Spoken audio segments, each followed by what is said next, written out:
With due respect doctor Mohammad ইউনূসের কাছে আমরাও দাবি জানাচ্ছি যে এখানে আরো বেশ কয়েকজনের নাম আসছে, তাদের ব্যাপারেও আপনার সরকারের সিদ্ধান্ত কি, নাকি পরবর্তী সরকার এসা আবার এরকম আপনি যাদেরকে মানে যাদের নাম টাম সামনে আনবেন, আবার আপনার সরকারের অনেকের নামও পরবর্তী সরকারের সামনে আনবে, তখন তো বিষয়টা কেমন হয়ে যায়।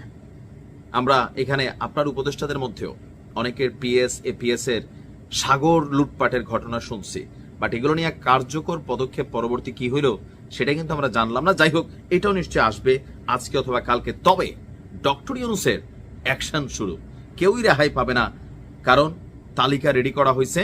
ডক্টর ইউনূস বলছেন যে কিছু মানুষের লুটপাট জাতির সামনে তুলে ধরা হবে। তো কিছু মানুষ কারা?